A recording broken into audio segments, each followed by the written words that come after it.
저는 어린 시절 에펠탑 근처에서 소매치기를 하던 소녀였어요. 그런 제가 100만 유튜버가 될 수 있었던 건 전부 제 한국 부모님과 친구들, 그리고 발해를 중국 역사라 우긴 중국 친구 때문이죠. 여기 한 유튜버가 100만 기념 소감을 얘기하고 있는데요. 어떤 사연이 있는지 한번 들어보겠습니다. 안녕하세요. 저는 고등학교 시절 3년을 한국에서 보내고 지금은 프랑스 파리 라프미스 대학교에서 공부하고 있는 낸시라고 합니다. 좀 부끄럽지만 최근에 구독자 100만을 달성한 유튜브 크리에이터기도 하죠. 이런 말도 안 되는 일상들에 저는 매일 감사하며 지내고 있어요. 저의 모든 행운은 다 한국 덕분입니다. 저의 새엄마와 새아빠는 한국 분들이십니다. 사실 새엄마나 새아빠라고 부를 수도 없을 만큼 제겐 친부모님이나 다름없으신 분들이죠. 저는 이분들을 만나 인생이 달라졌다고 볼 수 있어요. 만약 이 두 분을 만나지 못했다면 아마도 지금쯤 약에 쩔어 살거나 관광객들 소매치기나 하고 살았을 거예요. 그러나 지금은 남들처럼 대학교에도 다니고 유튜브 컨텐츠도 열심히 만들며 재미있게 살고 있어요. 오늘은 제게 일어난 기적 같은 일을 소개해 드리려고 해요. 어렸을 적 저는 한 번도 집이라는 공간이 있어 본 적이 없어요. 제가 기억하는 아주 옛날부터 공원의 구석자리에 살았었고 엄마의 얼굴은 본 적도 없죠. 아빠 말로는 절 낳고 바로 도망쳐 버렸다며 한 번은 술에 취해 네가 진짜 내 딸인지 아닌지 의심스럽다는 말까지 하셨어요. 그래도 어릴 땐 의지할 사람이 없으니 이런 아빠라도 같이 다닐 수밖에 없었죠. 그래도 고아가 아니라 가족이 한 명이라도 있어서 참 다행이라는 생각도 많이 했어요. 길에서 마주치는 난민들 중에는 부모 없이 애들끼리 지내는 아이들도 굉장히 많았거든요. 아빠는 하루 종일 길에서 구걸하며 지나가는 사람들이 던져주는 동전으로 하루하루를 살아갔습니다. 파리는 아시다시피 복지가 워낙 잘 되어 있기 때문에 일을 하고 싶다면 언제든지 일을 할 수 있었어요. 그런데 아빠는 너무 게으른 사람이라 늘 일이 너무 힘들다며 하루를 채 못 채우고 매번 그만두셨습니다. 그러곤 하루 종일 누워서 사람들에게 동전을 구걸했어요.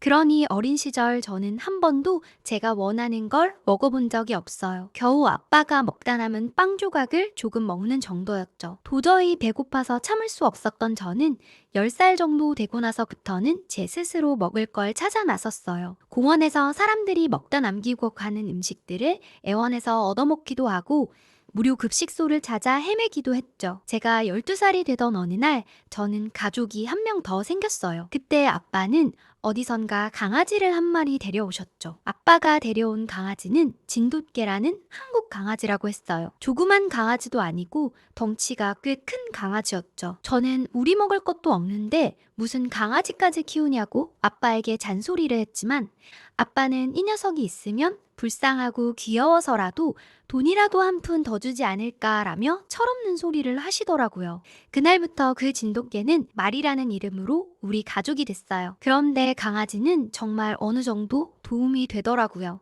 아시다시피 프랑스는 반려동물을 유기하면 처벌을 받게 되는데 만약 경찰이 아빠를 단속해 아빠가 잡혀가면 남겨진 강아지가 문제가 되어요. 경찰이 개를 책임질 수도 없고 혹시나 단속하면서 학대했다는 소리라도 들리면 난처해지기 때문에 단속에서 자유로울 수 있었어요. 마리를 데리고 오면서부터 아빠는 공원에서 역으로 자리를 옮기셨어요. 마리가 생긴 이후로는 강아지 때문인지 돈도 예전보다는 확실히 더 벌렸죠. 그치만 그 돈으로는 저희 둘 그리고 마리까지 배부르게 지낼 수는 없었습니다. 여전히 저는 제 나름 방법을 찾아 살아남아야 했죠. 그날도 공원을 배회하며 누가 먹다 남은 음식 없나 둘러보고 있는데 웬 남자애가 제게 말을 걸었어요. 너도 보아하니 나랑 비슷한 부류인 것 같은데 우리 애들이랑 같이 돈 벌어볼래? 라고 말이죠. 돈을 번다는 말에 번뜩 눈이 뜨인 저는 그 애를 따라갔어요. 그 애는 줄리앙으로 저보다 나이가 5살이나 많았습니다. 그러곤 어차피 여행 온 사람들은 파리에 돈 쓰러 오는 거니까 우리가 얼마 정도 훔쳐도 별로 크게 손해보는 것도 아니라며 그 사람들 지갑을 털자고 했어요. 저는 왠지 나쁜 짓 같아 거절했습니다. 하지만 그때 제 나이는 고작 12살이었고 그 애가 지난번 지갑에서 100유로를 털어 애들끼리 식당에서 밥을 먹었다는 소리를 하는데 마음이 흔들릴 수밖에 없었죠. 줄리앙은 제게 너는 그냥 말 걸고 눈길만 끌면 된다며 어차피 기술적인 일은 자기들이 다 한다고 했어요. 제가 직접 훔치는 것도 아니고 시선만 돌리면 식당에서 맛있는 음식을 먹을 수 있다는 소리에 그렇게까지 나쁜 일은 아닐 거라 생각하고 줄리앙 무리에 들게 되었습니다. 저처럼 배운 거 없고 오갈 데 없는 애들끼리 각자 팀을 나눠 관광객을 대상으로 소매치기를 했죠. 저희는 파리로 놀러 온 관광객들 중 일단 허술하게 보이는 사람들을 찾아다녔습니다. 나이가 어린 제가 나서서 길을 물어본다든가 불쌍한 척을 하며 팔찌를 파는 척 시선을 끌었죠. 관광객들의 온 신경이 제게 쏠리면 그때 줄리앙이 지갑을 낚아챘습니다. 처음 소매치기를 했을 땐 정말 긴장되고 불편했어요. 그러나 그날 저녁 정말 오랜만에 배부르게 밥을 먹으며 그 불쾌감을 싹 잊었죠. 그날부터 3년간 매일 줄리앙 무리와 함께 소매치기를 하러 다녔습니다.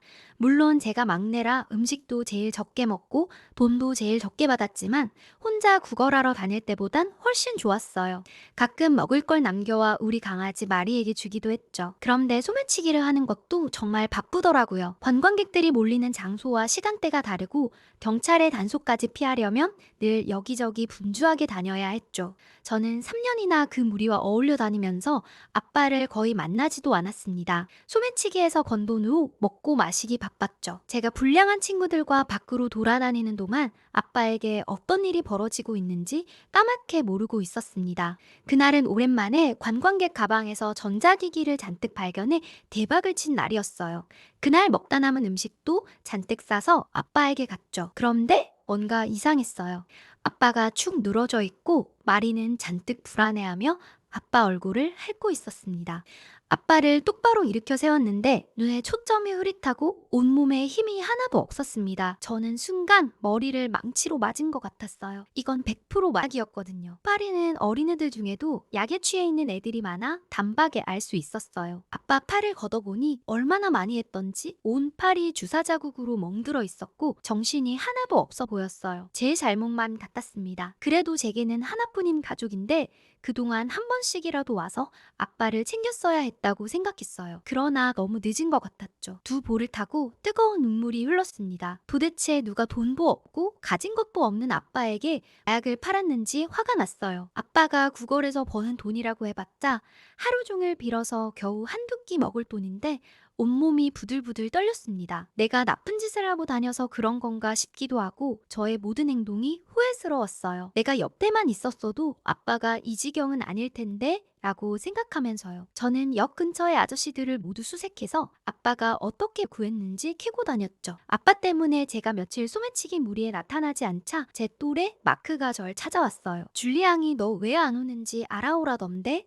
라고 말하자 저는 이제 그 일 안 할 거니까 찾아오지 말라고 얘기했어요. 마크는 네가 제일 중요한데 안 오면 어떡하냐고 어린 여자애는 너뿐이라 너랑 같이 다녀야 돈이 잘 벌린다고 했죠. 저는 마크에게 안 간다고 하지 않았냐고 고함을 떼 지르고는 당장 꺼지라며 쫓아냈어요. 저는 더 이상 나쁜 일을 하면 안 되겠다고 생각하며 늦었지만 지금이라도 아빠 옆에 있어야겠다고 다짐했죠. 한참을 수소문한 끝에 아빠가 했던 마약이 어디서 거래되는지 알아냈어요. 몽마르트 언덕에서 2km 떨어진 치포구 공원이었죠. 거긴 원래도 스산하고 음침해서 파리 사람들조차 잘 가지 않는 곳이었어요. 소문으로는 거긴 할머니가 있다고 했습니다. 할머니가 마약을 넣은 빵을 팔고 아빠가 그걸 먹은 것 같다고 하던데 이상했어요. 아빠는 평소에 여기 무섭다며 근처에 오지도 않는 사람이었거든요.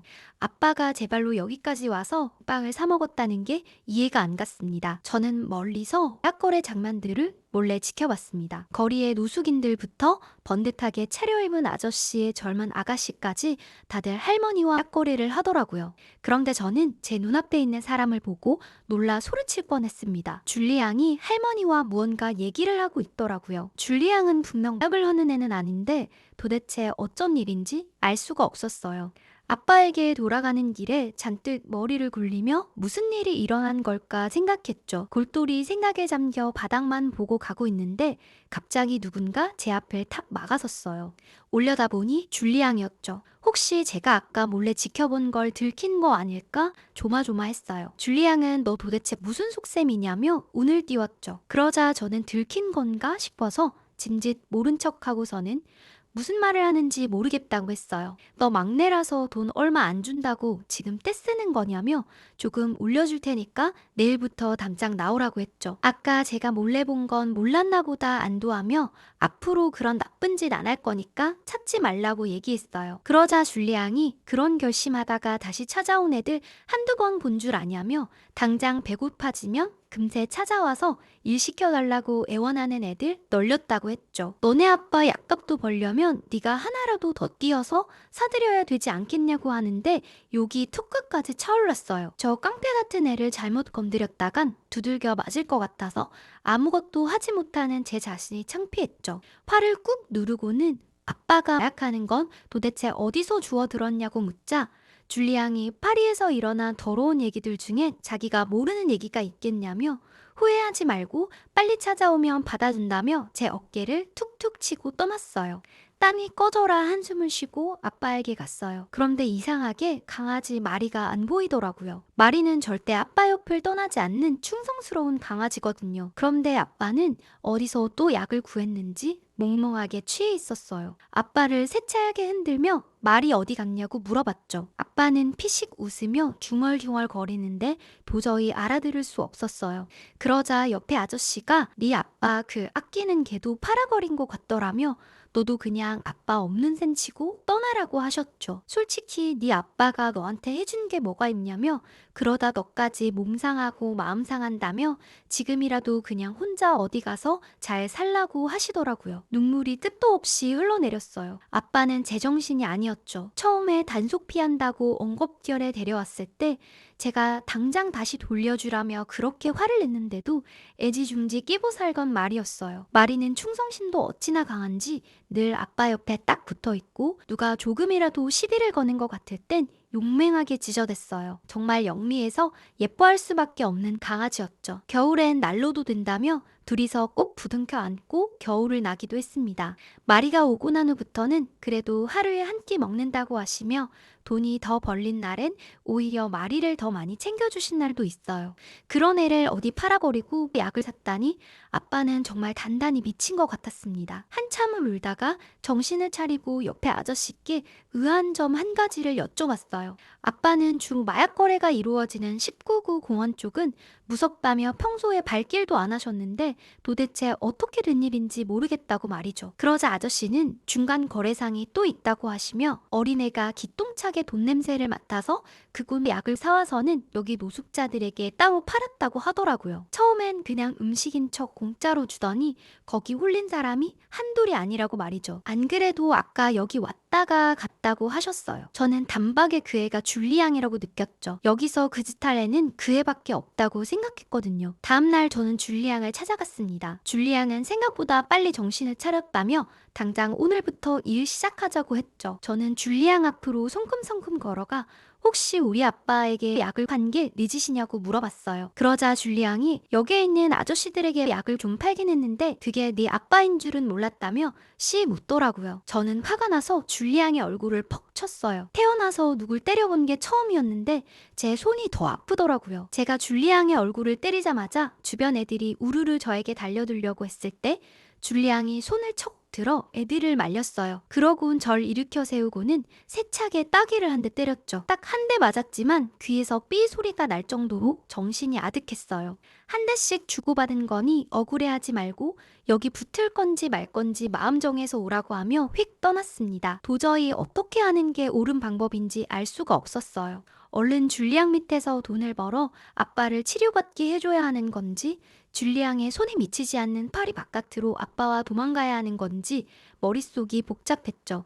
아빠에게 돌아가봤자 방법도 없고 마리 생각만 날 것 같았어요. 제정신이 아닌 아빠는 마리의 행방도 알려주지 않았죠.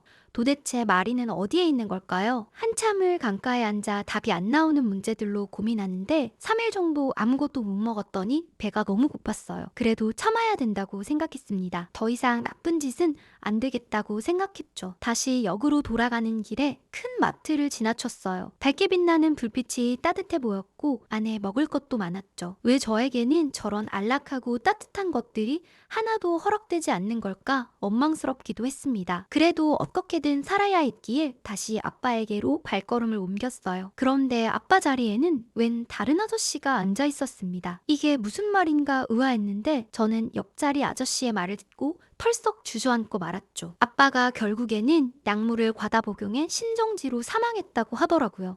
그래서 복지공무원들이 시신을 수습해 왔다고요. 눈물이 차올라 앞이 보이질 않았어요. 제 나이가 겨우 15인데 세상이 가혹하게만 느껴졌죠. 그나마 하나 있던 가족이 아빠였는데 아빠마저 없어졌으니까요. 시에서 해준 장례식을 치르고 나니 저는 정말 혼자가 되었습니다. 그런데 원망스러운 점은 아무리 슬퍼도 배고픈 건 어쩔 수 없더라고요. 며칠을 굶었는지 이게 배가 고픈 건지 아픈 건지 알 수도 없을 지경이었거든요. 주머니엔 딱 1유로 뿐이었어요. 어제 그 마트에 가면 혹시나 내가 고를 수 있는 게 하나라도 있지 않을까 생각했죠. 그렇지만 1유로로 할 수 있는 건 역시 아무것도 없더라고요. 그래서 2.5유로짜리 파이를 하나 들고 와 계산대로 쭈뼛쭈뼛 갔습니다. 사장님은 동양인인지 검은 눈동자를 가지고 계시더라고요. 중국인이면 절대 안 깎아줄 텐데 속으로 생각하고는 혹시 이거 깎아주실 수 있냐고 물어봤죠. 아저씨는 제 행색을 위아래로 훑으셨어요. 이런 취급이 한두 번이 아니라 익숙했죠. 아마 이제 곧 꺼지라고 하겠지 싶었거든요. 그런데 아저씨는 너 씻고 다니긴 해? 라며 물어봤어요. 냄새가 그렇게 많이 났나 싶었죠. 제가 뭐 언제 제대로 씻어봤겠어요? 사람 무시하나 싶어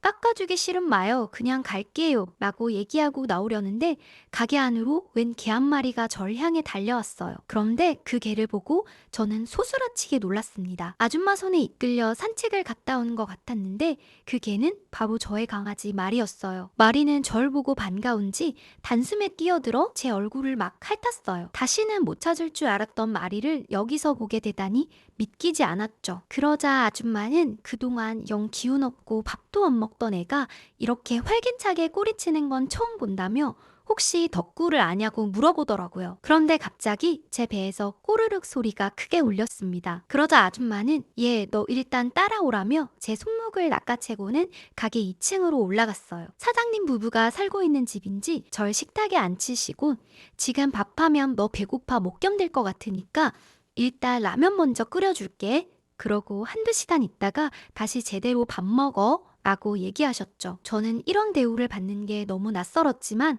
마리가 있다는 안도감에 멀뚱멀뚱 시키는 대로 앉아 있었습니다. 제 발밑엔 마리가 있었죠. 아줌마가 끓여주신 음식은 정말 환상적이었습니다. 오랜만에 이런 뜨끈한 요리를 먹어보는 것 같았어요. 제 발밑에서 마리도 허겁지겁 밥을 먹고 있었죠. 어쩜 너네 둘은 생긴 것도 똑같고 하는 것도 똑같니? 라며 자 이제 밥을 어느 정도 먹었으면 도대체 무슨 일인지 얘기 좀 해보라고 했어요. 저는 그 전에 마리가 어떻게 여기 있는 건지 궁금했죠. 사장님 부부는 한국에서 살다 파리로 넘어와 마트를 운영하고 있다고 하셨어요. 그날도 마트를 마감하고 두 분이서 산책 겸 동네 한 바퀴를 돌고 있는데 파리에 웬 진돗개 한 마리가 억지로 끌려가는 걸 보셨대요. 뭔가 음침한 분위기에 두 분도 무서워서 천천히 다가가 보니 약에 잔뜩 취한 아저씨가 약을 받고 개를 넘기고는 훌쩍 떠나버렸고 덩치 큰 남자가 개를 끌고 가고 있다고 했죠. 그런데 강아지가 계속 떠나버린 주인 쪽으로 가려고 버티자 개를 막 발로 찼다고 해요. 도저히 그대로 강아지가 맞고 있는 걸 볼 수 없었던 두 분은 그 개를 팔라며 돈을 주고 마리를 받았대요. 강아지를 키워보지도 않았는데 앞뒤 안 재고 그냥 데리고 와서 엉겁결의 인연이 되어 마리를 키우게 된 거죠. 그런데 강아지는 기운도 없고 밥도 안 먹길래 걱정돼서 병원을 데려가봐도 원인을 찾을 수 없었대요. 매일 기운 없이 축 처져 있었는데 오늘처럼 활기찬 모습을 처음 봤다고 하더라고요. 저는 아줌마 얘기를 들으면서 또 한 번 마리를 꼭 끌어안고 울었어요. 이렇게 충성스러운 개가 또 있을까 싶었습니다. 그리고는 담담히 제 얘기를 했습니다. 한참을 얘기를 들어주시던 아줌마는 가엾다며 어린 나이에 정말 고생이 많았다고 하시며 같이 울어주셨어요. 왠지 후련한 마음이 들었죠. 그런데 아줌마가 갑자기 너 아저씨가 아까 냄새난다고 한 거 들었지? 나도 못 참겠다 얘. 너 좀 씻어야겠다며 욕실 가서 깨끗이 씻고 와. 라고 말씀하시며 저를 욕실로 밀어 넣으셨어요. 말로만 들었던 욕조에 따뜻한 물을 담고 앉아있으니 참 좋더라고요. 집이 있는 사람들은 항상 이렇게 생활했겠구나 싶었어요. 그리고 여기서 이제 나가면 저는 어디로 가야 하나 생각했어요. 아무리 생각해도 제가 돌아갈 곳이 없더라고요. 한참 고민 중에 갑자기 밖에서 아줌마가 너 내 옷 중에 작은 거 입어. 깨끗이 씻고 난 다음에는 새 옷 입어야 되니까 원래 입던 옷은 일단 챙겨둘게 라고 하셨어요. 깨끗하게 씻고 나와 옷까지 갈아입으니 아줌마가 절 보고 깜짝 놀라셨습니다. 너 미모가 어마어마하구나. 이제야 제 나이로 보인다며 막 밥 차렸으니 밥 먹으라고 하셨어요. 아저씨까지 올라와선 셋이서 밥을 먹는데 눈물이 왈칵 쏟아졌어요. 도대체 이게 무슨 일인지 모르겠고 왜 저에게 이러시는지 모르겠다고 했어요. 저는 가진 것 하나 없고 주머니엔 1유로 뿐이고 저 어디 팔아넘기시려고 하셔도 비쩍 골아서 일도 잘 못하는 데다가 돈 되는 건 장기밖에 없다고 어디 넘기시는 거냐고 얘기했죠. 아저씨와 아줌마는 안쓰럽게 절 쳐다보시며 서로 바라보셨어요. 그러곤 아줌마가 눈물을 닦아주셨죠. 예, 보다시피 우리 마트는 장사가 잘 돼서 돈은 필요 없어. 그리고 우리는 정말 사이가 좋은 부부지만 아이가 없지. 정말 오래 노력했는데도 인연이 없구나 했어. 그런데 얼마 전 가족으로 맞은 덕구가 아이 대신 우리에게 왔다고 생각하고 우린 덕구를 자식처럼 키우기로 했어. 그런데 늘 기운 없던 우리 덕구가 너 덕분에 이렇게 밥도 잘 먹고 편안하게 있는 걸 보니 이제야 마음이 편하다고 하셨어요. 그러면서 쉼터를 알아봐 줄 테니 거기서 생활하고 매일 우리 집에 와서 덕구 산책을 시켜달라고 하셨어요.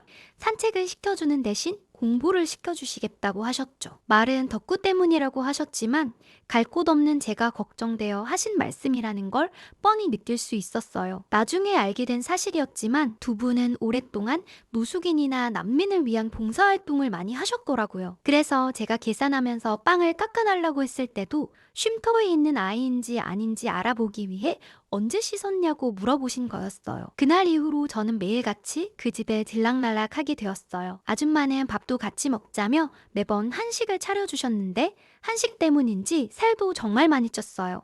그리고 가장 좋았던 건 왠지 가족이 생겼다는 느낌이 들었죠. 두 분은 제 아빠의 묘지도 좋은 곳으로 옮겨주시고 절 친자식처럼 대해주셨어요. 그리고 아줌마는 나이에 맞게 공부도 해야 한다며 절 앉혀놓고 그동안 제가 배우지 못했던 것들을 하나하나 가르쳐 주셨죠. 그렇게 아줌마 아저씨와 함께 보낸 지 딱 2년째 제가 17살 되던 해 밥을 먹고 나서 진지하게 할 얘기가 있다고 하셨어요. 저는 가슴에 돌덩이가 쿵 내려앉는 것 같았죠. 사실 늘 살갑게 잘 대해주시는 두 분이었지만 저는 언제든 떠나야 하는 사람이라는 생각을 속으로 늘 하고 있었거든요. 이제 덕구도 이 집에서 어느 정도 적응했고 어찌나 똑똑한지 아줌마 아저씨를 정말 잘 따르고 있죠.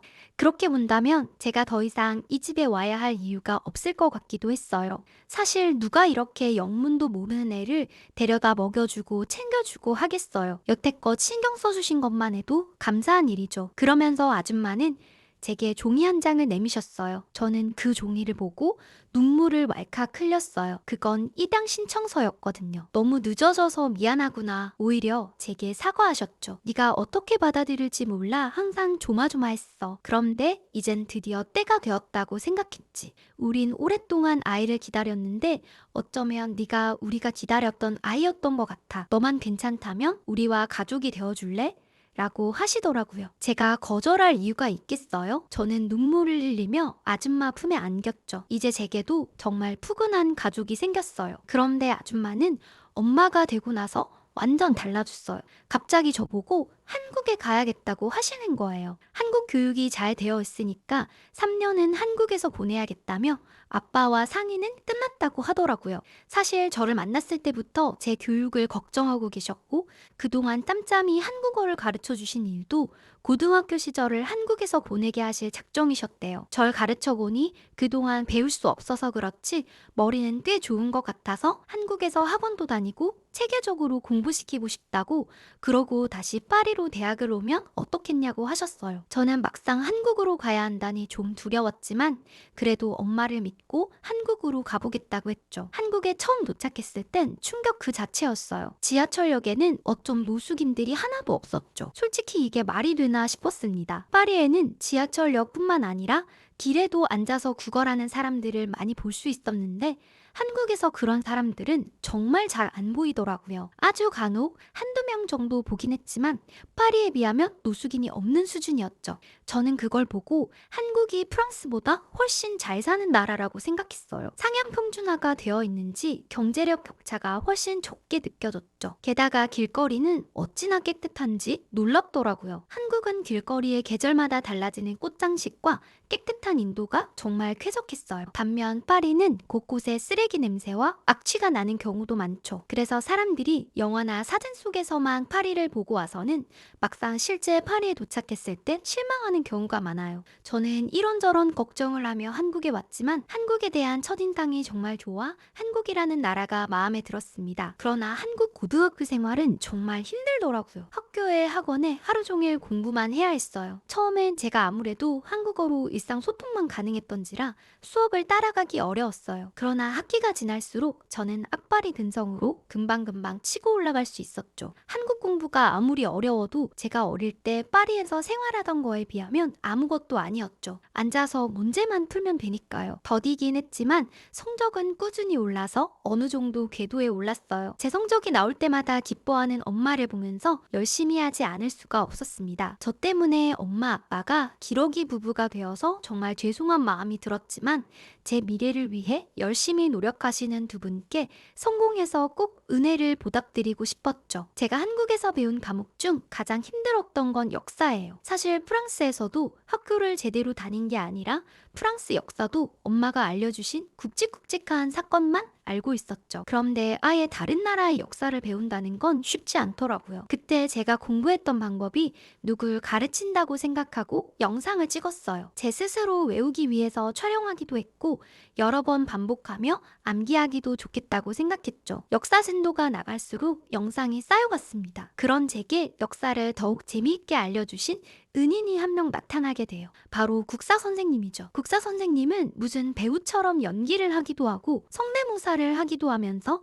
정말 실감나게 역사를 알려주셨어요. 게다가 한국 역사 드라마와 영화를 틀어주시며 역사에 푹 빠지게 해주셨죠. 한국에는 어쩜 역작들이 그리도 많은지 저는 김한민 감독님의 이순신 시리즈에 푹 빠졌어요. 특히 명량은 몇 번을 돌려봤는지 모르겠네요. 그리고 역사 선생님이 알려주신 인상 깊은 점은 이순신 장군님이 처음엔 문과로 시험에 도전했으나 잘 되지 않아 겨우 문과 시험에 지원해 합격했는데도 그때 또래보다 꽤 늦은 나이라고 하셨어요. 그런데도 역사에 가장 오래도록 사람들의 기억에 남아 사랑받는 장군이 되셨으니 한두 번 좌절해도 실망하지 말고 꾸준히 도전하라고 하셨죠. 그때 저는 꼭 제 얘기 같다는 생각도 했어요.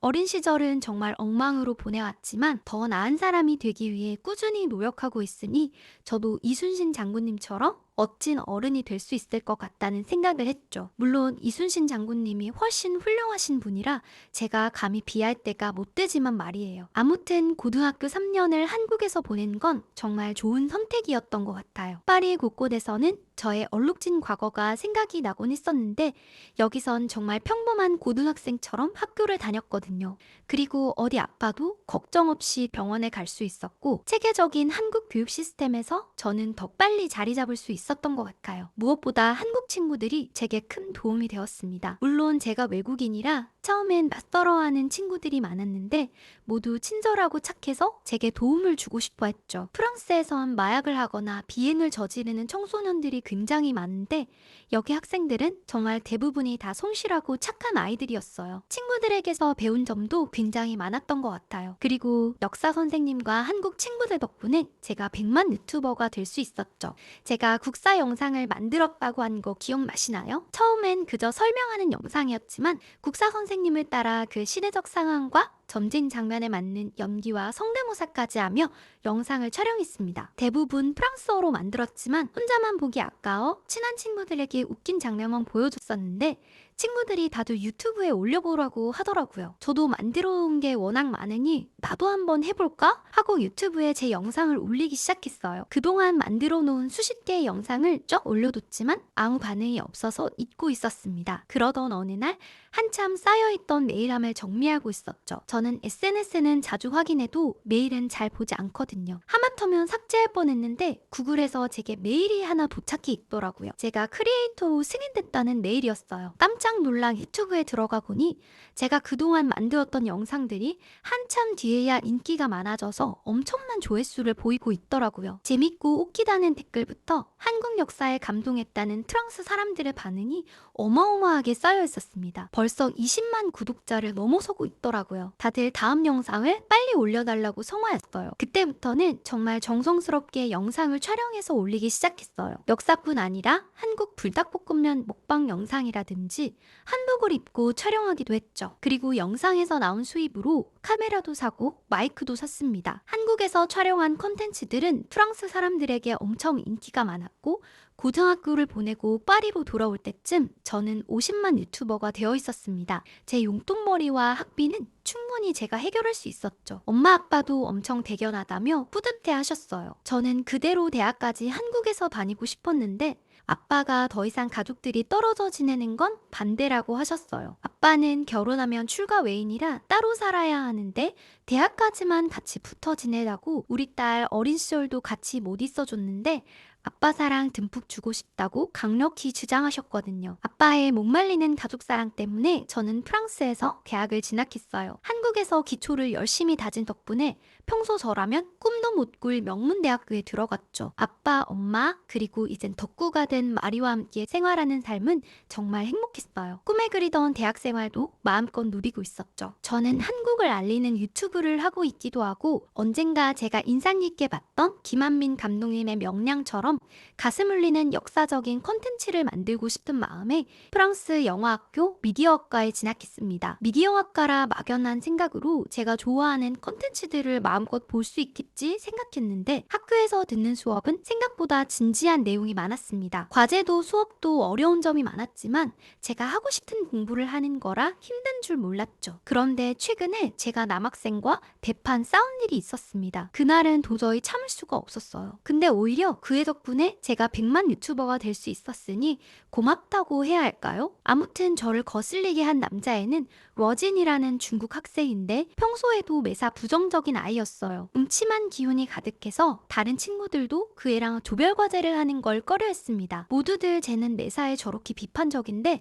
어떻게 우리 학교 면접을 통과했을까 의아했습니다. 소문으로는 학교 재단 중국인 이사의 조카라는 말도 있고 유명한 중국 배우의 몰래 낳은 아들이라는 말도 있었죠. 사실 그 일이 생기기 전까진 어쨌거나 상관은 없었어요. 그날 교수님께서는 조별과제로 저희가 가상의 영화제를 만든다고 생각하고 작년부터 올해의 영화들 중 인상 깊은 작품들을 선정해 라인업을 짜서 트레일러를 만들어 보라고 하셨어요. 교수님께서 랜덤으로 조를 짜주셨는데 하필 저희 조에 워진이 있었죠. 강의실에서 조별로 모여 앉아 영화를 먼저 정하기로 했어요. 각자 올해 인상 깊은 영화를 얘기하는데 가장 먼저 파묘 얘기가 나왔어요. 저는 무조건 파묘는 나올 거라 생각했죠. 다들 열심히 파묘에 대한 해석과 감상을 나누고 있는데 워진이 툭 한마디를 내뱉었어요. 카피한 영화도 영화제에 올릴 셈이야? 라고 얘기했죠. 그러자 다른 조원이 파묘가 무슨 카피냐고 한국 전통문화를 바탕으로 한 한국 영화라고 얘기했어요. 그러자 한국이 맨날 중국 문화 따라하니까 다 그런 줄 아나 보다며 파묘 포스터에도 한자 써져 있는 거 못 봤냐며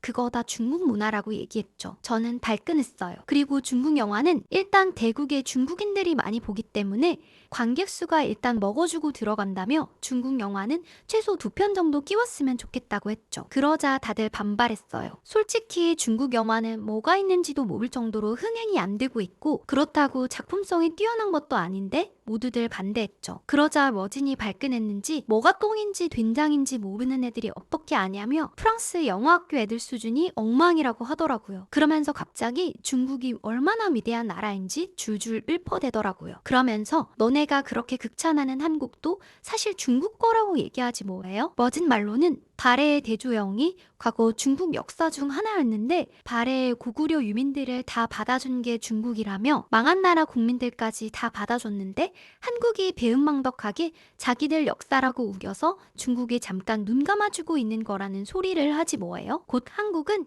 다시 중국 영토에 편입될 거라고 하면서 말이죠. 저는 이성의 끈이 톡 하고 끊어지는 걸 느꼈습니다. 저는 발해가 고구려 역사를 이어받았다는 증거가 얼마나 많은데 그런 얘기 하냐며 너 지금 뭘 알고 짓거리는 거냐고 했죠. 그러자 러진이 넌 프랑스 애가 갑자기 웬 한국 편을 드냐며 빠지라고 하더라고요. 저는 우리 엄마 아빠가 한국 사람이고 나도 한국 사람이라고 네가 하는 헛소리를 가만히 들어줄 수가 없다고 얘기했어요. 발해에서 일본으로 발행한 외교 문서를 보면 스스로를 고려, 즉 고구려의 후예라는 표현으로 고려 국왕이라는 칭호를 썼다고 얘기했죠. 러진은 논리적인 제 말에 더 이상 할 말이 없는지 깨갱하더라고요. 저는 거기서 결정적인 한 방을 먹였습니다. 또 그렇게 중국이 좋으면 중국에서 살지 왜 여기까지 왔냐고 물어봤죠. 가고 싶으면 당장 중국에 돌아가라고 했어요. 그러자 갑자기 꿀먹은 벙어리가 되더라고요. 당연히 중국에 돌아가고 싶지 않겠죠. 그리고 중국인들이 몰래 불법 다운로드로 영화나 드라마를 많이 보니까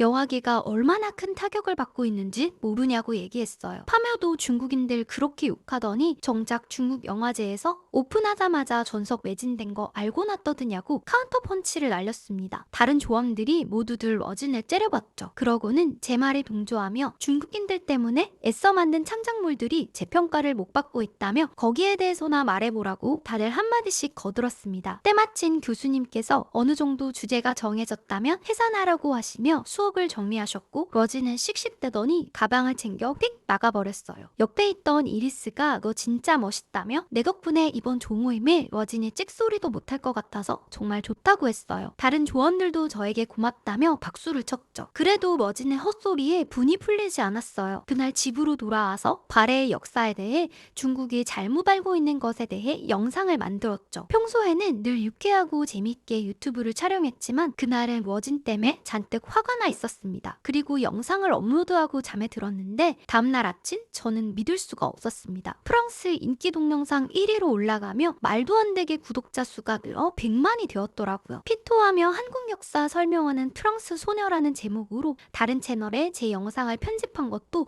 어마어마하게 올라왔어요. 평소에는 늘 귀여운 소녀라고 생각했는데 역사 왜곡 앞에서는 피도 눈물도 없는 잔다르크라며 여전사 같다는 반응의 댓글들이 많더라고요. 그러면서 저는 앞으로 제가 어떤 콘텐츠를 만들 것인가에 대한 생각이 분명해졌어요. 이런 잘못된 역사를 바로잡기 위한 영상을 많이 만들어야겠다고 다짐했죠. 그리고 현재 제 채널에서 나온 수입은 모두 엄마 아빠의 통장으로 들어가고 있어요. 제게 은인 같은 한국과 한국 부모님 그리고 우리 덕구에게 뭐라도 은혜를 갚고 싶은 마음이 들었는데 정말 기뻤습니다. 러진 덕분에 제 채널이 폭발적으로 성장해버렸네요. 아무튼 저도 유튜브를 더욱 열심히 해서 한국의 역사와 한국 문화에 대해 더 널리 알리겠습니다. 오늘의 사연은 정말 믿을 수 없는 이야기였어요. 메일을 읽자마자 어린 낸시 양의 사연에 저도 마음이 찡했죠. 정말 고마운 한국 부부 덕분에 낸시 양이 올바르게 성장할 수 있었던 것 같아요. 그리고 우리 자랑스럽고 충성스러운 진돗개 덕구가 아니었다면